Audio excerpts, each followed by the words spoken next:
to the Taylor YouTube channel. This is just going to give you a roundup of what we've been up to this weekend. If you haven't been following our social media channels, this will be a bit of a surprise for you. But we've had a pretty busy weekend. It's now Bank Holiday Monday, and we're just trying to process some of the footage and show you what we've been up to. Guess which one of these is broken? Oh no, it's both of them. I've only just arrived and we've got to change 2 gearboxes.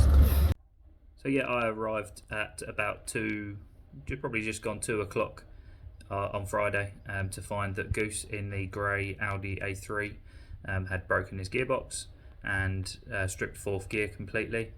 And also Carl had also broken his gearbox as well in the red Mark II. So we all crew together and pit in the same spot, being there's a family connection between the two. And yeah, we were going to get processing through. Release the teeth. Oh, the splat. Oh, there's some in there already. It's a bit sparkly. Very sparkly. I can see chunks already. I don't think the camera can see them yet, but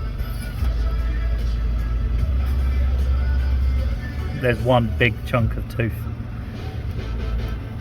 Quite a few big chunks of quite big teeth.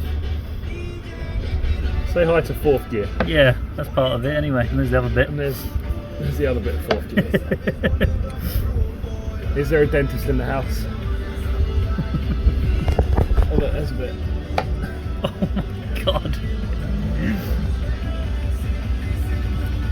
Spicy. Very sparkly. Look at that. That's like glitter paint.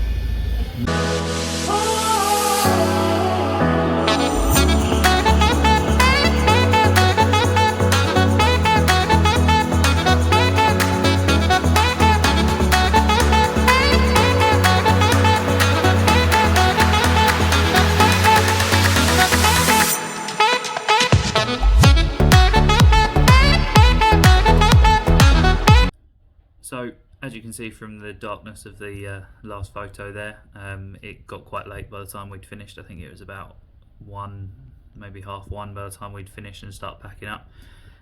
We then proceeded to get ourselves up and up at, well, I was up at 5, Goose got up just a bit after that, and we started again at about 6. So didn't have a lot of sleep on, that was Saturday night. And yeah, was ready out. We were one of the last cars to leave the pits, but we managed to make it for the eliminations that started at 9:30 in the morning, which was great. We then got 2 successful runs, which I'll put those in next.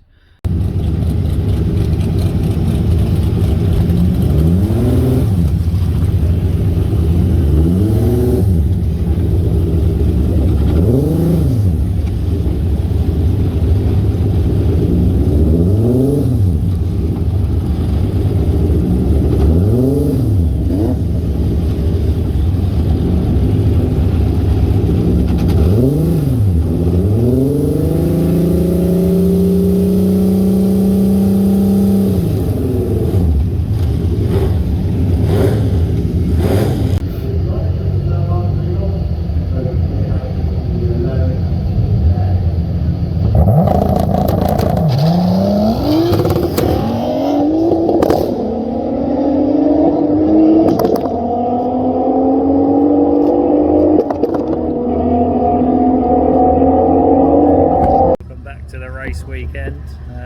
Update is we've just broken the diff in the gearbox we put in, so now we're ripping it back out again and using the diff from the old gearbox and then putting it all back in again. So another night of fun. Stay tuned for more updates. The verdict then, Goose, where are we up to? Fixing it.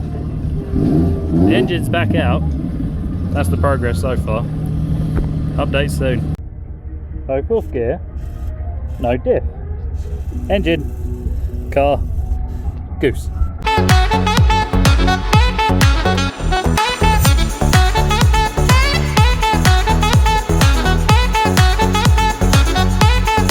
So we initially thought it was the diff that was at fault, and it wasn't until taking apart the gearbox that we established that there was no issues with it. Luckily we had a good amount of friends and help who've had more experience with gearboxes. I myself personally hadn't taken one apart until this weekend. Goose has done it a few times, and yeah, so we established that the gearbox was fine, there was no issues with that, reassembled that back up, and then realised that it must be the transfer box that's causing the issue. After checking that there was no CVs that had broken, or drive shafts had no issues, there were no snaps, no breaks, no twists, nothing that seemed untoward. We then obviously fully established that it was the transfer box, and then realised that the main shaft was not spinning independently to the internal spline, which I'll show you in just a second. That is a limited slip diff right there. Yeah. So that sees that to that. Yeah, that bit should spin independently of that. Mate, that's fully fucking Is that FF? Yeah. So the gearbox is fine after tearing it down. Transfer box is RIP. So in the cold light of morning, the engine is still out.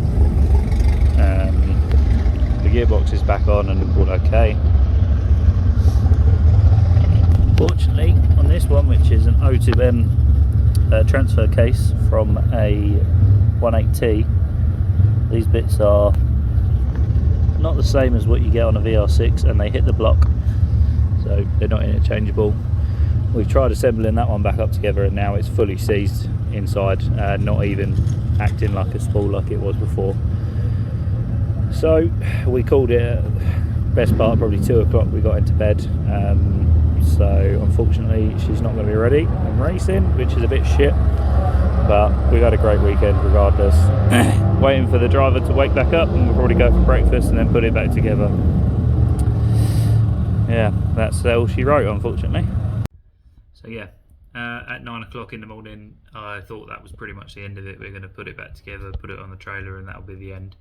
Then luckily one of our good friends, Samir, came over and suggested and advised us that the castings are slightly different, which puts out a couple of the bolts by about 5mm, which therefore interferes with the block of the VR6 rather than 18Ts.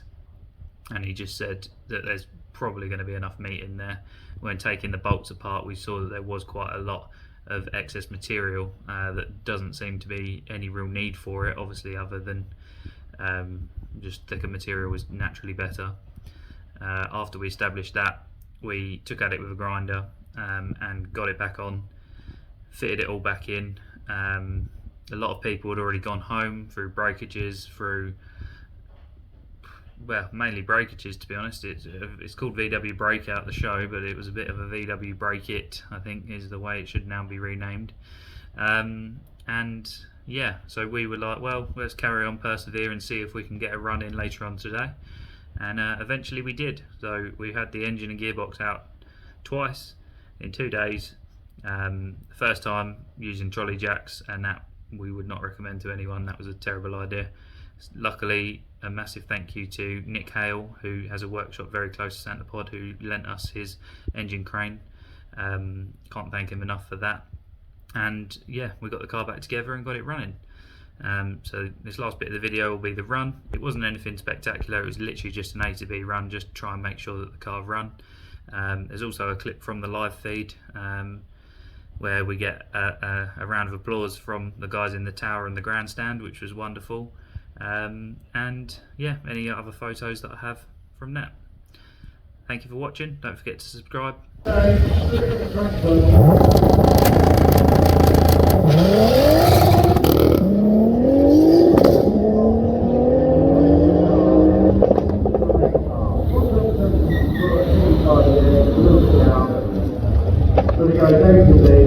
Oh my God. Adrian Solly below the tower with the late Goose R32 turbo Audi A3. So if you've been here all weekend, you will know, maybe if you walked in the pits. Adrian Solly with the Audi A3. He broke a gearbox on Friday.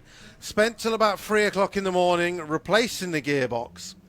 Did one run on Saturday, broke the transfer box on the new gearbox, spent until 2 o'clock last night where we got another transfer box, put it to the gearbox, it did not fit the gearbox, and he gave up and went to bed. The reason he's probably here now is because he's just got up.